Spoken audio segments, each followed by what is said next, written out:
Hello, everyone. Welcome to The Wire. Today, I am coming to you from a balcony somewhere in Port Macquarie. You can see this, what do they say? Ubiquitous bamboo behind me. And I want to say that I'm on beautiful Biripi country. And I want to welcome all of you here, especially people who are joining us from other parts of New South Wales who are just starting out on their service excellence journey. We've got some people here who are well into it. They're well into it. And if they're still thinking about evidence right now, then we're a bit worried about them, but they're here because they love to learn. And we've got people who are just starting out and well into it, but everybody's in a preparation phase. So we can all learn from each other. I'm very, very happy for you in the chat to acknowledge the traditional custodians of the lands that you are on. I'd just like to acknowledge the deep connection to the land and waters around New South Wales and the diversity of Aboriginal culture around New South Wales, and thank the traditional custodians and those groups for their contribution to our cultural learning. There we go. Friends all across the lands. Evidence. Yeah, it's been on your mind, hasn't it? Been on your mind. Hopefully there's lots of questions coming about evidence and how we're going to view that evidence in terms of being able to assess you as fully compliant with all of those 99 indicators. So 99 indicators of success, if you like, across the service excellence framework. Thank you, Nima, for those lovely kisses. Got a lovely friendly Kelpie here giving me lots of love. Evidence is the proof, isn't it? It's the proof that everything that you're saying, everything that you're ticking in your self-assessment is happening in practice. So there are some important decisions to be made about the evidence that you decide to present to us, that you decide to show to us. And so we thought that given that we've got lots of new clients joining us, that it might be worthwhile revisiting some of the rules of evidence. Yeah, there are rules. There are lots and lots of rules in Assessor World. Kay and Lisa, our assessors, Lisa's our most experienced assessor, so she can talk a lot about rules of evidence and the sorts of things that she looks for. And I welcome Lisa and Kay to contribute wherever they would like to. Today we're going to talk about rules of evidence. We're going to talk about pitfalls. There's lots of opportunities to wreck yourself on this preparation journey. So we want to help you to avoid those pitfalls. We want to talk about the types of evidence. There are lots of different types of evidence.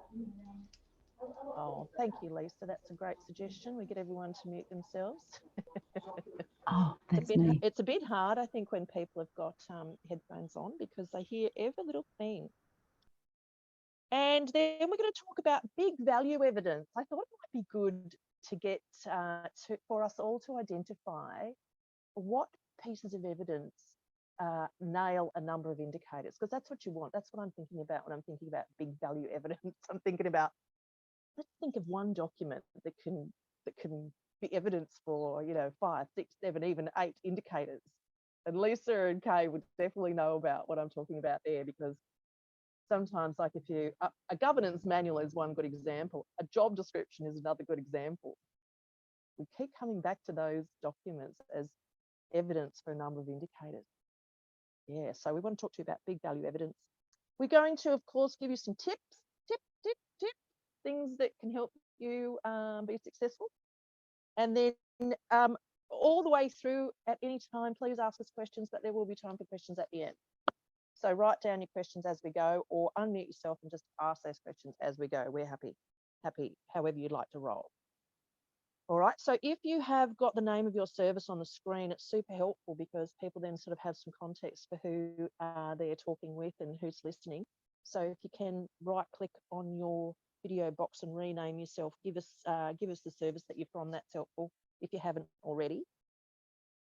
Let's go and let's talk about rules of evidence. Now, I'm not going to overwhelm you with all the underpinning theory of assessor world. You know, that's the sort of stuff that we get excited about. You don't have to get excited about that. But there's a couple of rules here. When it comes to any decision that you would make about any document that you're going to upload as evidence of your, quality and compliance with those indicators, must be current.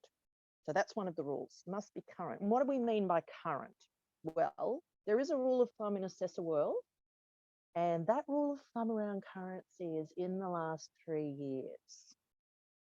Okay, so we would expect that all of your documents will have been reviewed at some time over the past 3 years. So if we're seeing dates on there, 2018, 2017, 2001, we get a bit concerned that that's not been reviewed and it hasn't been subject to your continuous improvement in your organisation. So currency is a thing. So when we're looking down your list of evidence, might be in the portal, or you might have put it into a folder for us and sent it to us, we're looking to see that the dates on those documents are within the last 3 years. Okay, the more current you can give us, the better. All right. However, if we see all of your policies and procedures were reviewed and updated last week, we might think, oh, is that really a sort of an embedded process, or is that something they've just done for us? You understand? I know you understand. All right. So the next thing that we really love to see when it comes to your evidence, this is the second rule of evidence, is validity. And for us, what that means is that it's a really good match for what the indicator is asking for. All right. So it's sort of, the indicator says, do you have a process for X? Then the piece of evidence that you give us really needs to show us, yes, you do.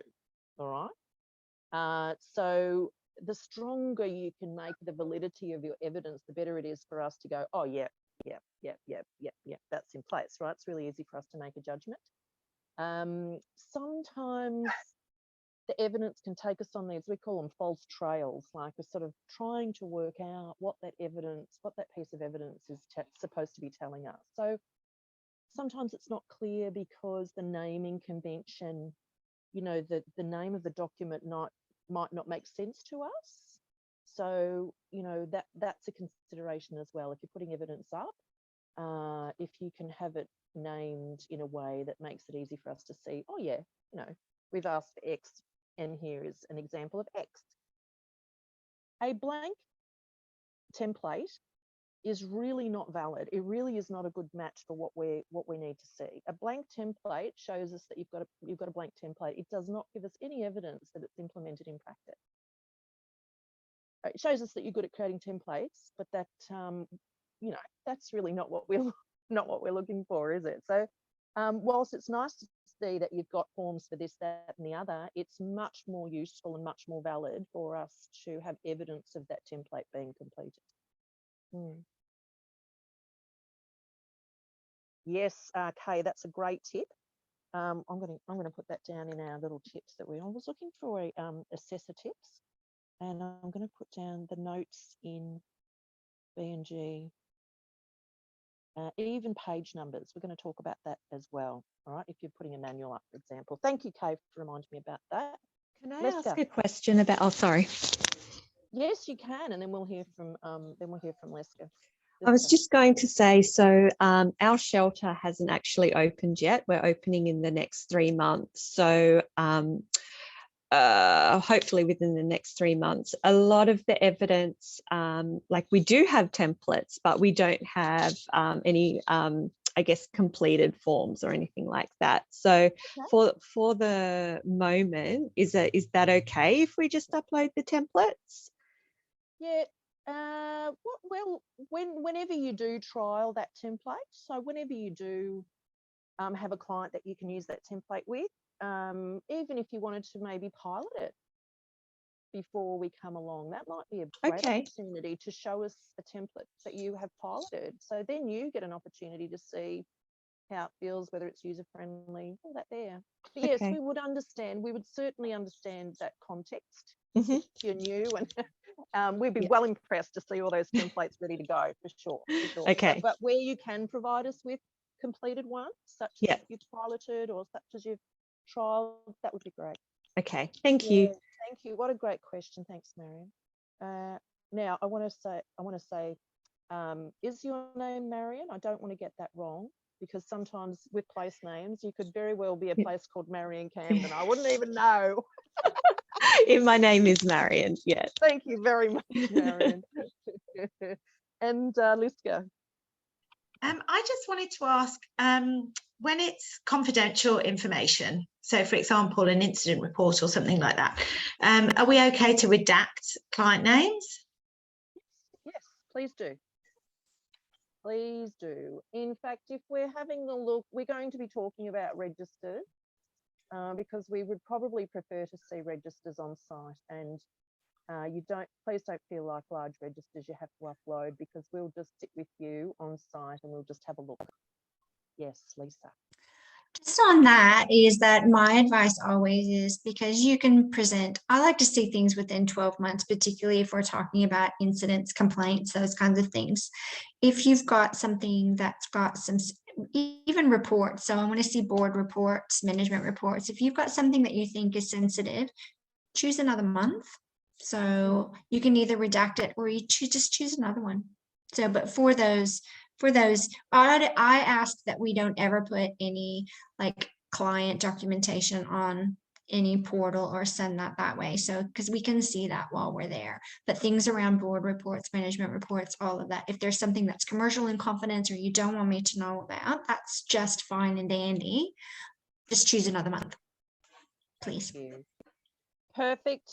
Thank you for that insight and those questions. That's exactly what we want, is to have those excellent questions. So validity means it's a good match for what the indicator is asking for. And in some of the indicators, such as the risk management standard and the indicators, it's quite explicit what they want, what we need to see. We need to see a risk plan, and we need to see a cycle of review. So that's quite explicit. So if it says, have you got a risk plan, we wouldn't need more than one piece of evidence there. We need to see a risk plan. If it says, show us how you review risk, then we would need to see a minute in a board meeting that shows that it was reviewed, or planning day notes that show us where your risk plan was reviewed, for example.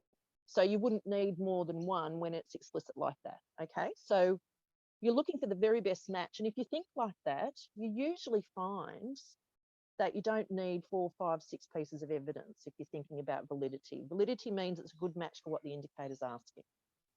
All right, so currency, validity. The other very important rule of evidence is sufficiency. So we do need to have enough evidence in order to make a judgment. But the other reason that we need to have enough evidence is because we're looking for a pattern of consistent performance, if you like. We're looking to see that it's implemented across the service, it's implemented routinely, you know, whenever, so if it's a monthly process, that it happens each month or annually, all right? So you might think about sufficiency as being maybe 3 pieces of evidence. In most cases, most indicators, 3 pieces of evidence is sufficient, as long as you're thinking about validity, okay? But 3, 6, 9 pieces of evidence that are not valid, that's just not helpful. Rubbish, right? So it might be wonderful stuff that's happening, but if it's not really talking to that indicator, it's not useful in the assessment process. Okay, so sufficiency, generally have a rule of 3. So if you're doing your self-assessment at the moment and you're thinking about uploading evidence as you go, or indicating which evidence you're going to upload, think about the 3 best pieces. In a moment, we're going to talk about the different types of evidence that you can use, okay? So it might not even be things that you can upload. It might be things that you want to show us on site, or a story that you want to tell us about, or a case study, for example. Okay, so, but if we can see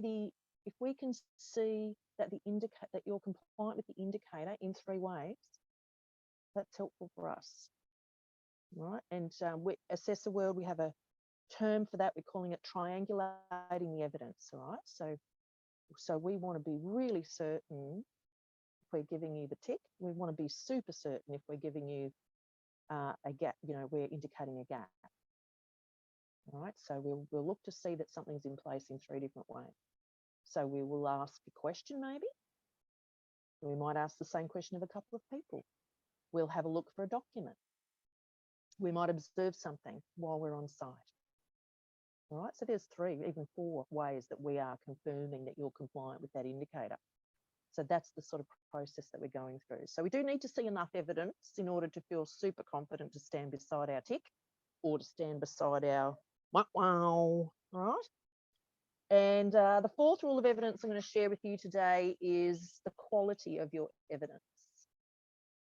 All right, so really think about how this piece of evidence is presented. You know, a quality piece of evidence for us. Kay and Lisa, let's talk about what quality evidence is. Lisa, please contribute, Lisa, it's great. Quality evidence. I like to see the linking.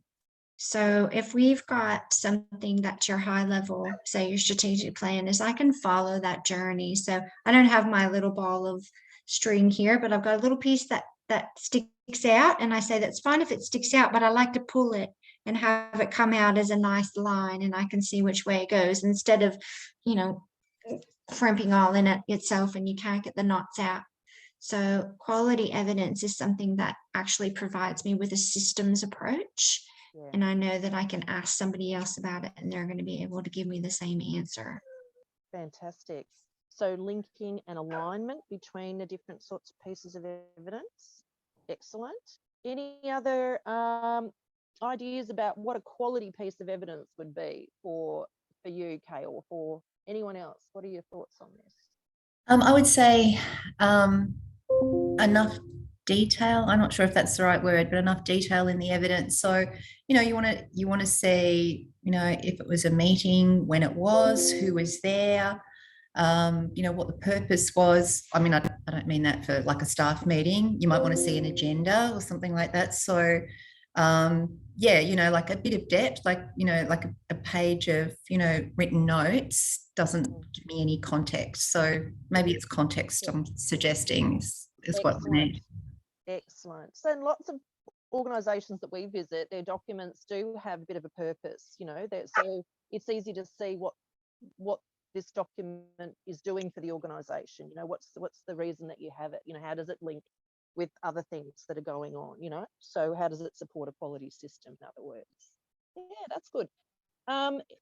Legible, easy to understand for us. You know, sometimes there's a lot of abbreviations and technical jargon in documents, and if we're having trouble reading them and these are documents that are for the staff to read, you know, we would pick that up.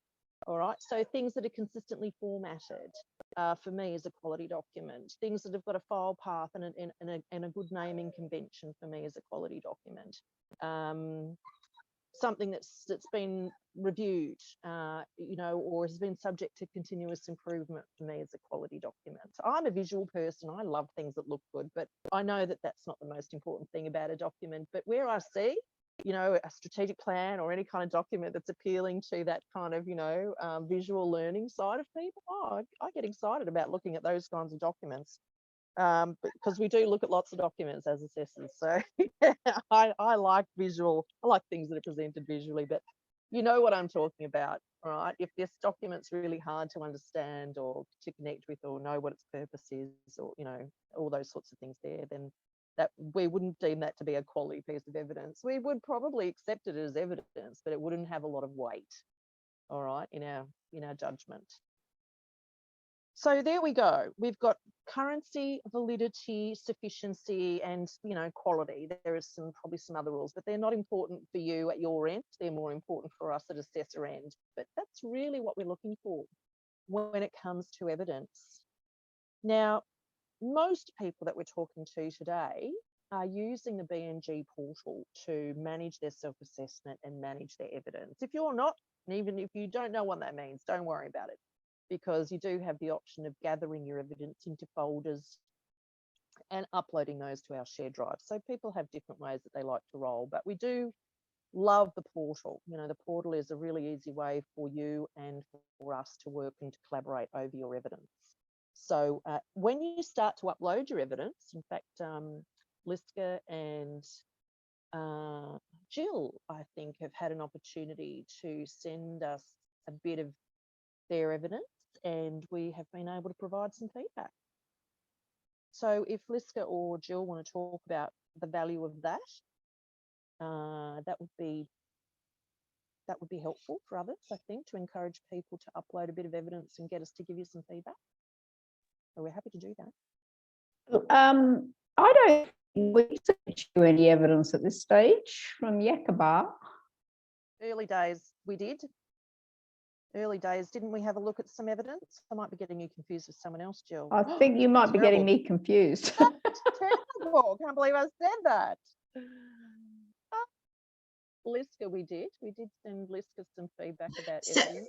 Yeah, so we've just shared our portal access with you, so we're waiting for feedback. But yeah, even you coming to our governance meeting to talk to us, it's just so helpful and reassuring, I think.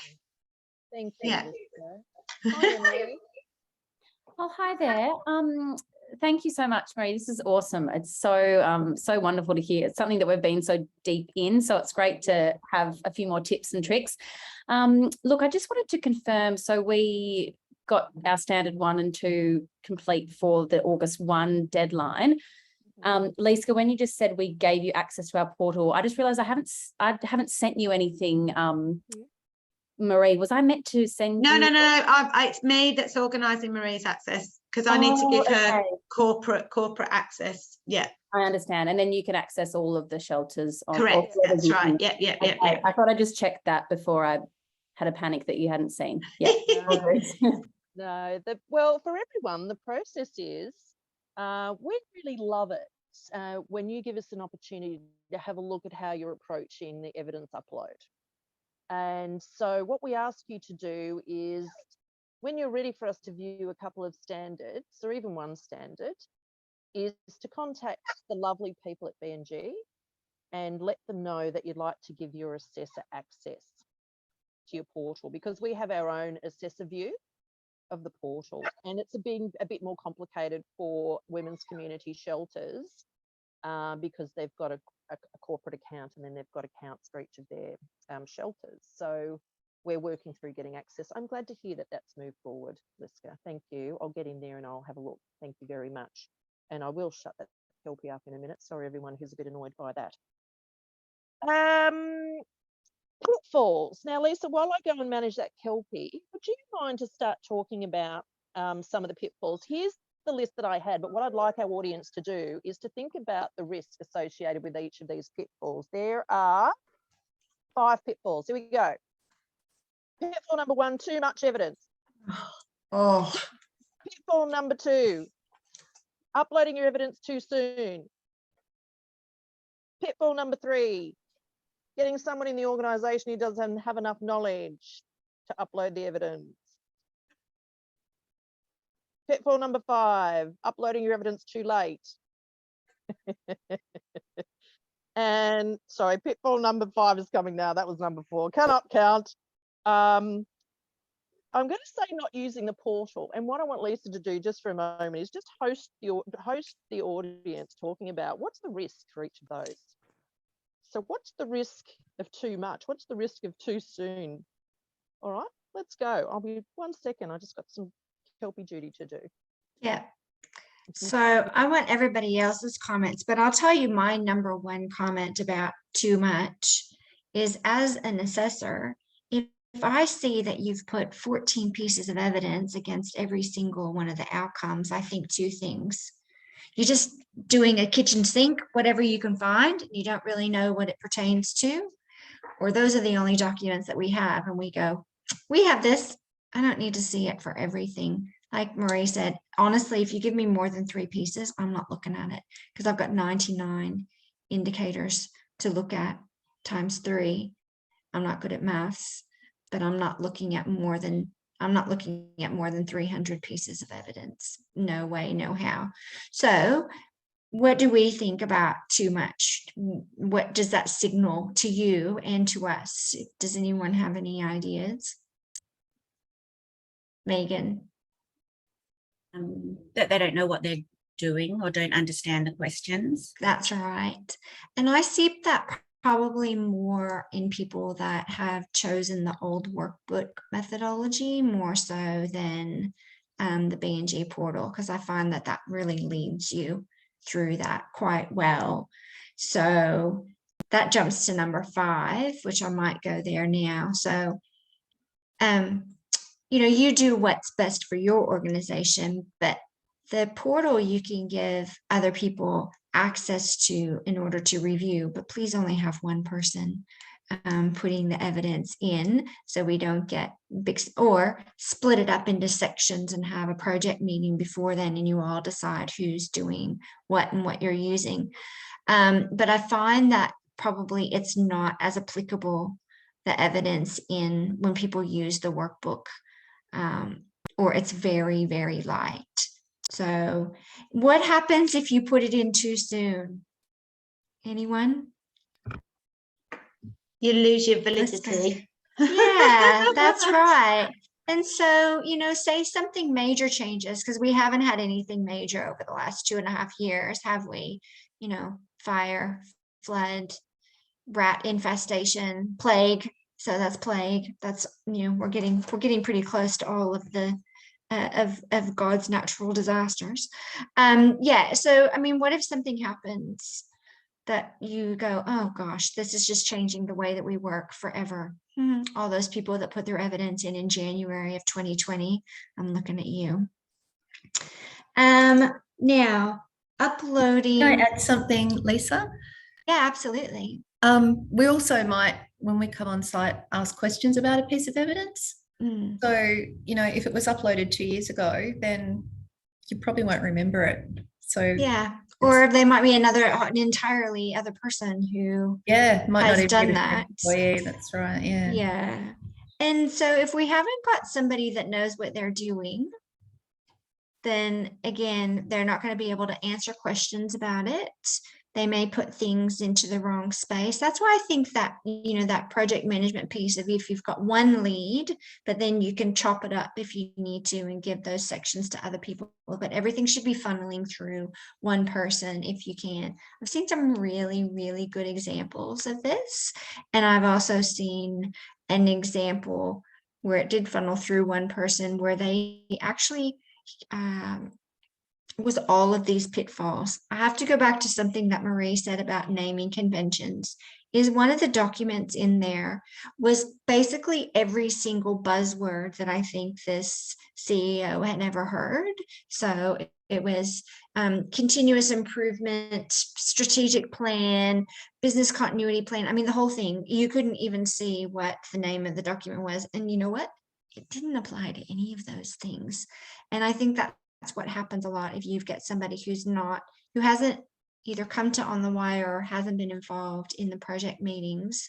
You can't just get somebody who does data entry, or, you know, an admin who hasn't been involved in the process to do that. So invite people into your circle if you want to use them to do it, but I wouldn't suggest it.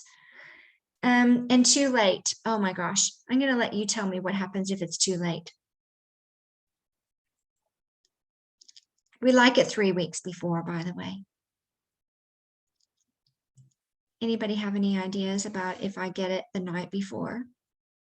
Well, it doesn't give you the opportunity to review it, and probably coming on site fairly soon could certainly compromise the audit in some ways. Absolutely. So I'm going to tell you, Jill, I like to wear, oh, I've just taken it off. I like to wear a brooch every different day. If I wear my dragon brooch and I wear my red glasses, we're in trouble, because that means I've got there and I've got there and I haven't been able to look at anything. So I'm flying blind, and you know about what's in there, but I have no idea. And that causes me to be stressed and sometimes a little bit cranky. So when I'm a little bit cranky, then, you know, things may not go as smoothly as we want them to go. we want to be able to review things. And that way, if we see something that's missing, it's likely that you have it. But we need to ask the question in another way, and gives you an opportunity in order to go away and find that, and we're not starting behind the 8 ball right off the bat. So, you know, it makes everyone stressed if we feel like we're having to rush through things, and that doesn't give you a good quality assessment that's in line with the, you know, the ethos and the why we're doing it is because we want to improve our processes, not because we need to tick boxes and run through those stages. So I guess that's probably my take on that. Kay, did you have anything else you wanted to add? No, I think you covered it really well, Lisa. Okay, thank you. Lisa, thank you. That's amazing. That's all right. My barking puppy dog is asleep, so I can understand that. I should have timed the medication a bit better, shouldn't I? My 25-kilo lap dog. We do love them. This is one of the beautiful things about working from home. Any other pet lovers in the room on the wire today? That one It's about my cat lack of just circling, knowledge asking for dinner. already. Yeah, Goodness, it starts like at an old 3. folks' home. That one about lack of knowledge of organisational systems and processes. It's I have sometimes found when I get to the on-site assessment, and I might be thinking about, you know, I think that this is a gap. Then, you know, the senior person might say to me, "Oh no, we've got that." And I'll say, "Oh, I don't think we've seen it." "Oh, yeah, we've definitely got that." And then we realise that the person who's been charged with uploading the evidence might not have been aware of those maybe higher level systems or corporate documents, for example, or the most recent documents, for example. Okay, so that's sometimes a bit of a pitfall as well. So if there is good leadership and people at all levels in the organisation are involved in gathering the evidence, we generally find, you know, that we get, you know, the currency and the validity and all that quality that we're looking for in the evidence. Yeah. Having said that about, you know, too late, we're very flexible, but it is super difficult for us to come on site with targeted questions if we haven't had a chance to properly review that evidence. Because you will become aware of the list of questions that we have, so our question themes, because we share that with you. But we don't ask all those questions because a lot of those questions that we have will be answered through the documentation. So if we haven't had an opportunity to properly review the documentation, we've got to come and it's going to be very interrogatory. Is that a word? Grueling. Grueling. That's even a better word. That feels more painful. Yes. All right. So that was great. Thank you, Lisa, and thank you, Kay. We are on to the types of evidence, and this is where I want everybody thinking outside the square. Let's think out. I'll tell you what's in the square. What's in the square? Are policies and procedures, right? Squarely in the square. Great documents. We've got to have them. They guide compliant work practice. We've got to see them. But I don't want you thinking that you've got to have a policy or a procedure for every single indicator, because you will be able to show us compliance in many different ways. So we now want to think about, okay, that's what's in the square, policies and procedures. What's outside the square? An amazing list of the types of evidence that you can share with us. Whilst you're thinking about that and you're jotting down the sorts of things that you might think of that could be evidence, I'm going to just tell you a story about some organisations that we've worked with, Emily, I see you, who decide to make presentations about things that they're very proud of. So they might have worked on a recent improvement, or they might have innovated and they've changed a system and it's going remarkably well in terms of outcomes with their clients. So they'll make a presentation to us about that whilst we're on site. Now that is a fabulous way to bring that story alive. It really is. We get depth when we get to hear from people who are passionate and who are working on the projects and who are working on the improvements. Let's go, Emily. Hello. Just going back to your comment about policies and procedures, obviously we've got a whole lot of them. Often some of them are WCS policies, not like that the shelters adhere to.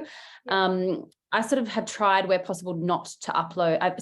Sometimes I have uploaded a couple because I think it's relevant, but am I right in sort of not uploading a whole lot of those things? Because I wouldn't upload any, Emily, because we're going to give Marie or whoever the our assessor is access to Op Central, so they'll view all of our policies and procedures there. So you don't really have to ever. But if it does refer to like actually having a policy as evidence, and if I just put it in the narrative, like WC policy on Op Central, like, is that enough? That is. Yeah. Okay. I mean, unless, Emily, you know that it's totally up to you if you want to tweak a procedure of a policy because it's not right for your shelter, that you need to change it. You need to show Highwire that oh, this is the way we do things because of X. And we've got a few more meetings coming up to talk about these sorts of things with your very unique model. Don't know if other people would know about women's community shelters, but they have a hub, which is where a lot of that sort of, we might call it corporate support, happens. And then they've got a number of shelters that are independently managed in the model. It's fantastic. So what we're expecting, Emily, is that there will be things that happen at your site that are very site specific, and that's what we want you to focus on with your evidence.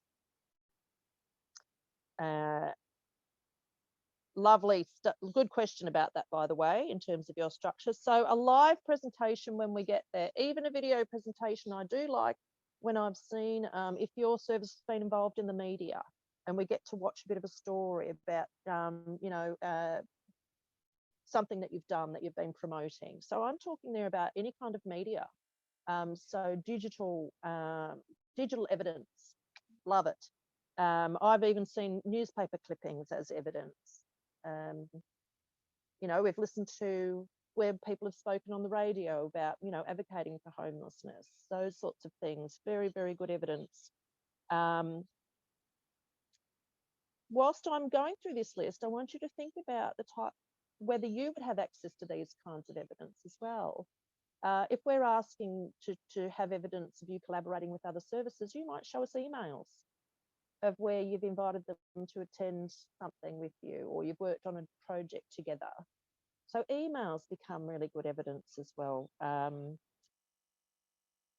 What else, team? Well, reports, evaluations, surveys. Not just a survey, but the next step after the survey is the stuff we really like to see, is how it turns from feedback into improvement.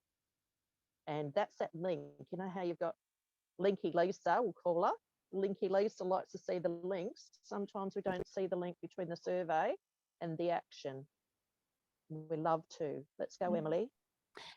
Just a couple of other pieces of evidence. I've been, emails is one, and then screenshotting of emails, but also web links, like to, I don't know, like a privacy policy online or whatever it might be. So web links is something I found myself using quite a bit more. And I also feel like I had a couple of screenshots of like social media posts or things that related to, I can't even remember what it was now, but I just thought I'd share that. Social media, which drives to the website, which drives to the, your corporate systems. And again, it's that whole continuum that I can see it and I go, I love that, especially when we've got good news stories that are on social media that, that I can see a lot of interaction with either, community or service users. On that as well, some of the best evidence often comes from your stakeholders, from people that you've got referral pathways for, especially I've had external stakeholders send me screenshots where they've got, a setup that's dedicated to brochures for a community or for one of your services, but establishing that, they've got this sort of wraparound view that includes your service provision and that they've included that information readily available for their own clients. That stuff's really good. Perfect. Perfect.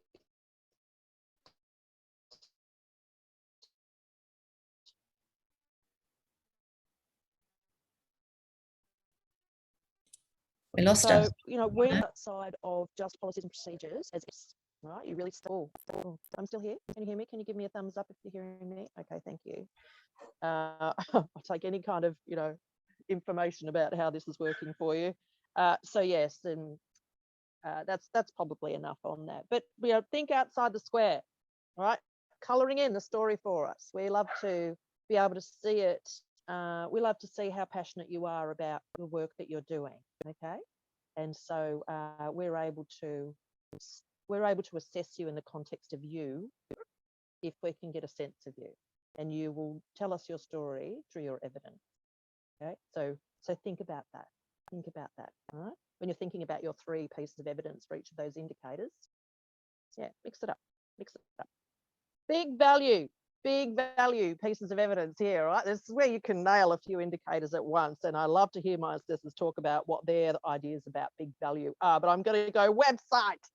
There's often a lot of great stuff on a website, you know, that sometimes there's complaints, annual reports, strategic plans, here are our people, here's our board. Like there's just so much on there. How this is what we do, this is how we talk to our community. So I love the website for a big value piece of evidence. Annual report.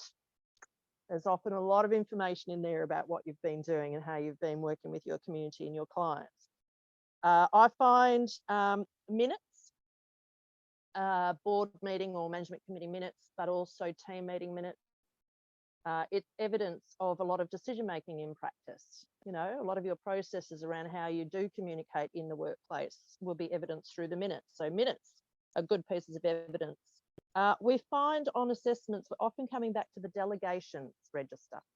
All right. So the delegations register sort of, you know, guides compliance around who's allowed to do what. So we're often finding we're coming back to the delegations register to look to see that things are in place or how things should happen. So delegations, well-documented delegations is a big value.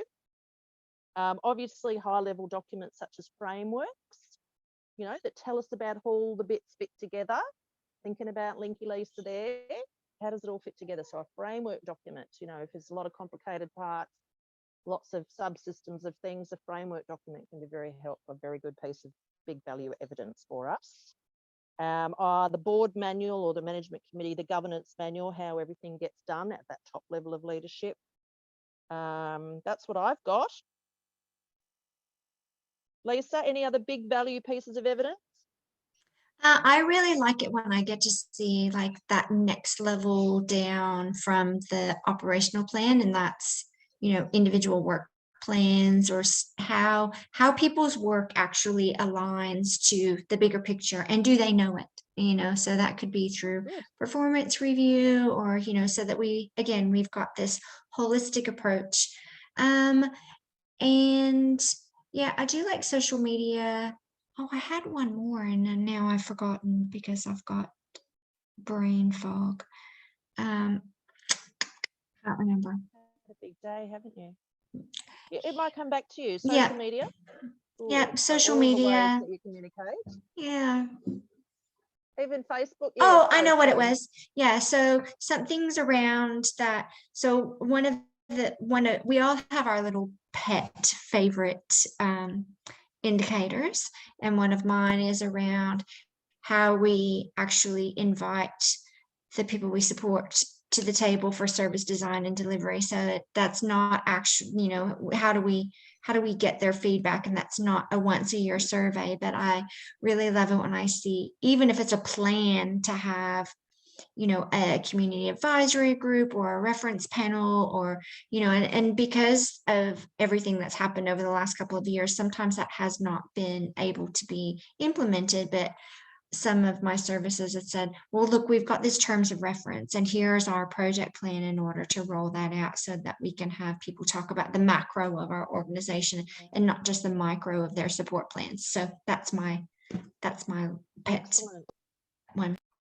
Yeah, and so if we were looking for evidence, we might look for something like a client and community engagement framework, you know, that tells us about how you want to talk with your clients and your community, but how you want to listen to them as well. So this is how we talk to them, this is how we listen, and this is what we do as a result of that. that's excellent, Lisa, that you would bring that up, because that's often we call that a risk area, because that's often something that's not done to the level that's required. And you'll know from looking at the framework how many indicators there are that talk about feedback and input into decision making and planning at all levels. All right, so decision making and planning at the individual or client level, but also decision making and planning at the governance, you know, the level of, you know, planning in the organization. Yeah, so that's important. That's often a gap. So thank you for raising that, Lisa. So there you go. We've got some pitfalls and the risk around the pitfalls. We've got some big value pieces of evidence. We've got all different types of evidence. We're coming to the part here where we've got some amazing tips for you. So when you're thinking about evidence, if you've got these few tips in your mind, I'm sure it will make it a lot smoother for you and us. It's not about us, it's all about you. Using the evidence, number one, take a first run at the portal. When you're doing your self-assessment, the trap there is a lot of people would answer the question, think about the evidence, look for the evidence, put the evidence up, move to the next question. No, don't do that. Just go for a really fast run at the self-assessment, like, yep, nah, yep, we do that, nah, we don't do that, not sure, make a note. All right, so do that, because what you want to do as soon as you can in the process is identify where you might have some gaps or where you might have some need for improvement. And so what happens often, if you take too long in that sort of initial self-assessment, you get too close to when your assessor's coming to be implementing those. You need more time for implementing the improvements.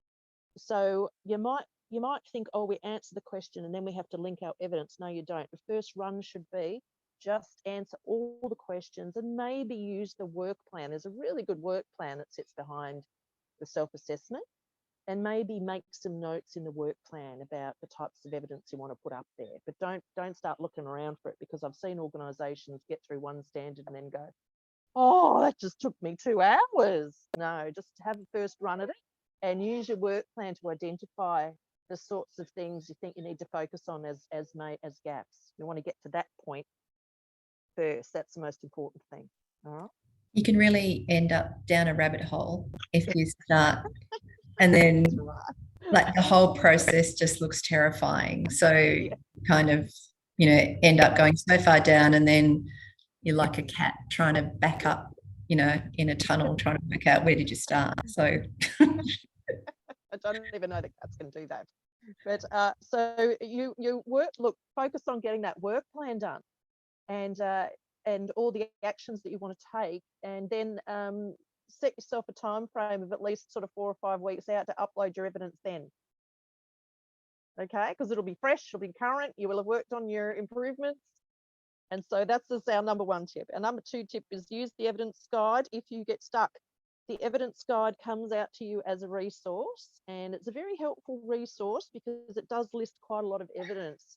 My number 1 tip around that evidence guide is it is not a checklist. Don't look at it and think, oh my goodness, we're going to have all these. Oh my goodness, what do these things even mean? Only go to the evidence guide if you're not sure about what it means or what you might have. But this is your story. All right, so don't dilute your story with looking around or creating things that you think you have to have because you looked in the evidence guide. They're really only examples, but that has taken a lot of people astray. All right, so that's just look at that if you're really uncertain. I'd really rather you call us if you're uncertain than go in that evidence guide, because it really, you look in there and you think, oh, what is this? Are we supposed to have all this? No, you're supposed to have 3 good pieces of evidence for each indicator that tell your story, okay? Completed documents, not templates, if you can avoid it. Okay, so if you can show us a completed document, a redacted document, that's really great because it shows that it's implemented in practice. Okay, validity over volume. All right, so V over V, validity, we prefer validity rather than volume. So we'd rather see 2 really good pieces of evidence that tell the story about the indicator than 6 or 7. We have worked with organisations that have simply uploaded their whole share drive. That is not going to work for us. We have assessed organisations where we've had more than 1,000 documents. And that just makes it so hard for us to see the story that you're trying to tell us. I can't tell you how difficult that is, to undertake a point in time assessment when we can't really read what even the documents are called to know which ones are open. All right, so please don't overwhelm us. It's validity over volume. Don't overwhelm yourself either, but don't take that lazy route of, why don't we just give you access to our shared drive? Oh, no. You're telling the story. You're telling the story. Put in notes about what you will show us on the site. So on the BNG, in the BNG portal, you do get an opportunity to pop some notes in there, and you can even indicate the page number of the document that you want us to go and have a look at. That's super helpful, because again, you're directing us to where you want our eyes to be on your story. All right, so use the notes, because we get a report view that shows us the question, your evidence, and what you've put in there as a bit of commentary. You don't have to go overboard. You just have to maybe just say one or two things about where you want our attention to be on that piece of evidence. Yeah. So that's great. Emily, question. Just a quick question about page numbers, because I noticed when you upload a piece of evidence, you have the option to put a page number reference. But then let's say you've uploaded a piece of evidence and you haven't done that, and then you're going back and you're writing your narrative and you want to add that. I couldn't find any way to sort of add the page number, like, back to that piece of evidence. So is it fine just to sort of put that in the narrative, or is there a way to do that I haven't come across? No, you have to go back in. You have to go back in, and you have to re-link it with the name of the document with the page number in it. So it's quite clunky to do it that way. Right. So it's really easy for us to see in the narrative there. You can just go see page 43. That's where our blah blah bit is. But if the indicator is about child safety and you're putting up a child safety policy, we'd probably scan the whole document. But if you're putting up a policy, let's say risk management policy, and we want to see the way that it's reviewed, and that's on page 6, that would be great to have page 6 there. Okay, we could great. go straight to that page. Yeah. Thank you. Yeah, that's an excellent question. Also in the notes there, when you're doing those notes, it's super helpful to tell us if there's something you want us to view on site. So if we're reading through your evidence and we see, you can view our incident register on site, you can view our this, that, the other on site, we're going to need to make time in the schedule with you to view those on site. Okay, so that's really great if you do indicate in the notes what we're going to view on site, page numbers, things like that.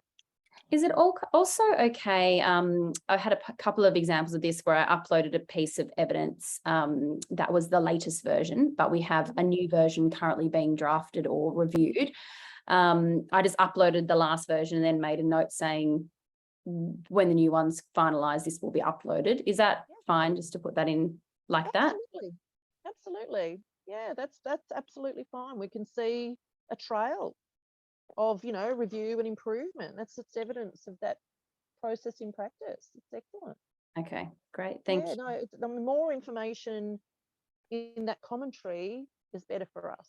Yeah, thank you.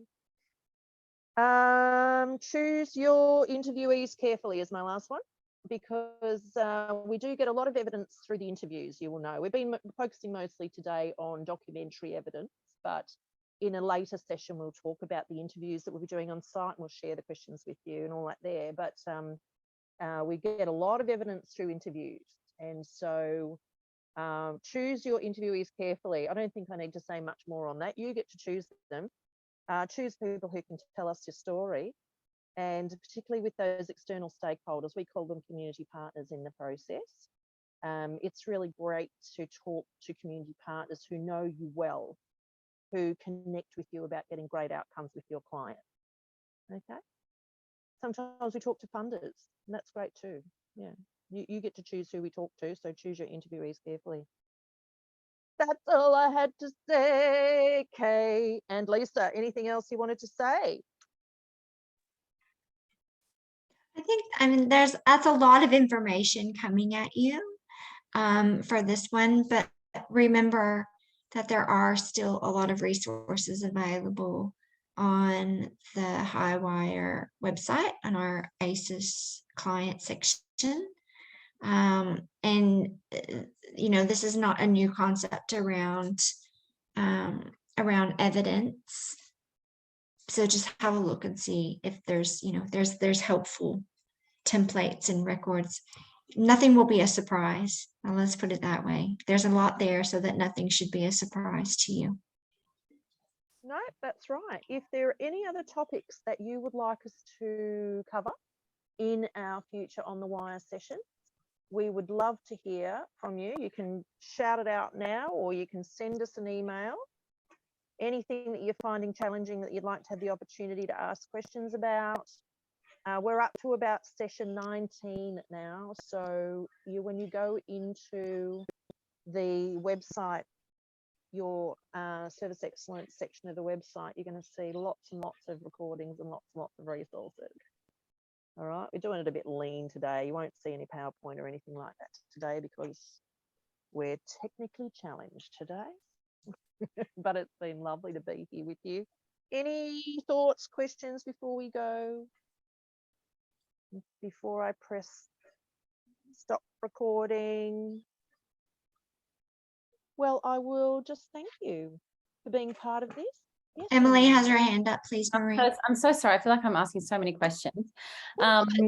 My next question is just around your sort of feedback on the first two standards. Yeah. Is that, how will that feedback be provided, and will it be shelter by shelter, or will it be sort of general feedback for the network? No, Marie's coming to a session on the 30th of August at 1 p.m. So she'll just be giving general feedback. Gotcha. Yeah. Okay. Yeah. I give feedback on validity, sufficiency, quality, and currency. And I give feedback on anything glaring that sort of seems to be missing. Yeah. So we've got a generic kind of documentation list. We don't give it to you because then that's what people work to, but we use it for our own sort of looking through what should be there, the biggie. So yeah, it'll be general feedback. But you know, we've said with women's community shelters, if at any time you want to get in touch with us or you want to come here and ask questions directly, that's great. Yeah. Thank you. Yeah.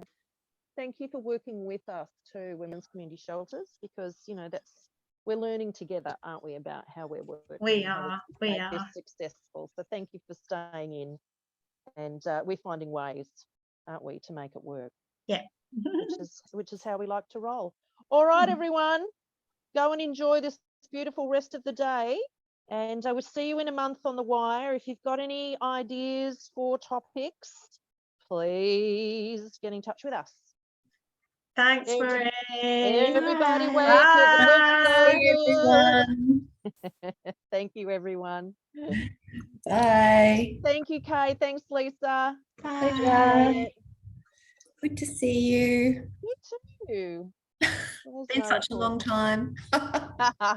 Last 2 days we've had together, yeah. Was your trip all right? Bye, everyone. It was great.